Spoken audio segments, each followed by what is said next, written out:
Bismillahirrahmanirrahim. Assalamualaikum warahmatullahi wabarakatuh. Ladies and gentlemen, my name is Vidi Sukmayadi. I'm very honored to be here in the 4th IGEOS International Geography Seminar 2020 in Universitas Pendidikan, Indonesia. So for today, I would like to present our paper entitled Indigenous Concept of Gender, Communication and their link to spatial processes. A case study in Kasepuhan, Ciptagelar, Indonesia. So the study was authored by myself, Vidi Sukmayadi, and Mr. Fasharau from the Indonesian Ministry of Education and Culture, and Azizul Halim Yahya from University Technology Mara, Malaysia. Well, ladies and gentlemen,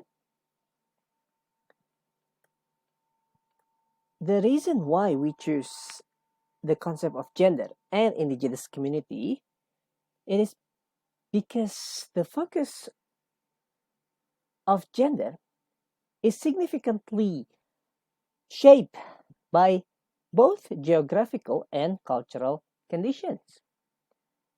However, sometimes the fusion between internal cultural conditioning and external cultural expansion sometimes affected and even downgraded the gender role of indigenous women. That is why there's a lot of perspective. There's a general consensus that usually, in terms of indigenous communities, the role of genders, particularly for female, they are more neglected, more left behind, and downgraded. Therefore, it is imminent to acknowledge the indigenous women not as a homogeneous, undifferentiated group or category, but as an equitable member of society. In line with this, the study tried to explore and pinpoint a typical case where in Kasepuhan Ciptagelar, the gender roles, the perspective of gender roles is quite different from the general consensus of indigenous women within the indigenous community. So the study is a continuation of previous study by Rauf Sujatna et al., where they focus on exploring how the community were able to balance their traditional values with the technological advancement of today's era. So in this paper, we would like to focus on a different point of view, where we're going to seek deeper into how they perceive gender roles within the community and how it is reflected on their spatial processes and activism. In that case, there are two general questions that guided our study. The first is how spatial processes are linked to gender identities and activism in the community. And the second, how do the community in Kasepuhan Ciptagelar constructed their concept of gender roles? So we did interview protocols and observation and members of our research team staying there for more than 6 months. So we visited the sites over and over again within the 6 months, and we talked to the chief of the village and central figures, elders of the village, so we could get their insights toward the issue. For this paper, definitely the qualitative paradigm is conducted, and we perform a case study for the purpose of this paper. And of course, in enhancing the trustworthiness of the data, we triangulate our data to other sources such as documentations and other manuscripts or even books And the findings also confirmed by expert reviewers in our um, in our circle of experts, so we could get confirming notions or even disconfirming explanation for our findings. And here, ladies and gentlemen, as we can see that in the village is surrounded by mountains.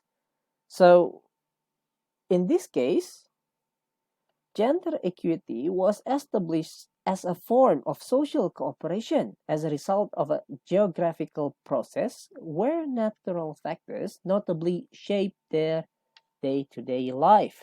As we can see here, the role of women is considered to be equal, although they still stick to their patriarchal culture, but they give an opportunity for female to take a role, a significant role within the community.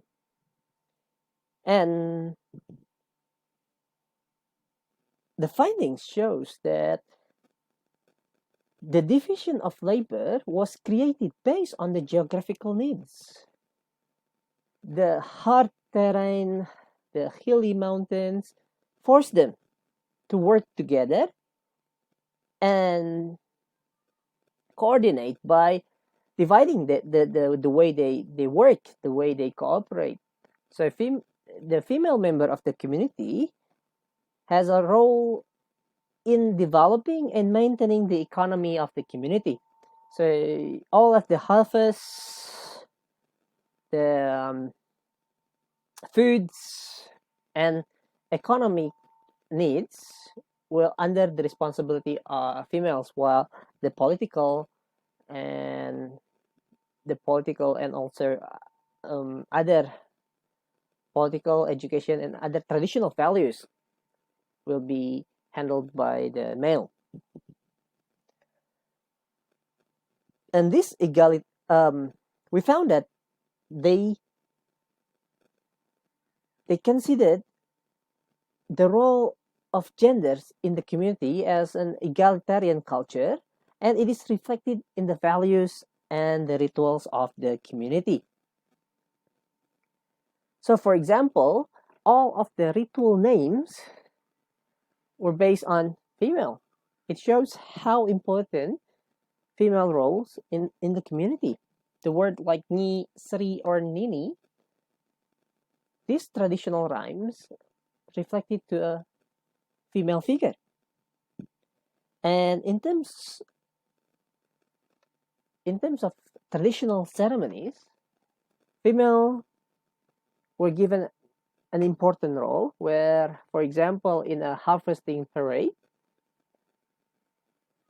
they were positioned in the first line of the parade to show how important the female roles in maintaining and in developing their daily needs, especially how they cater the crops and other natural resources, especially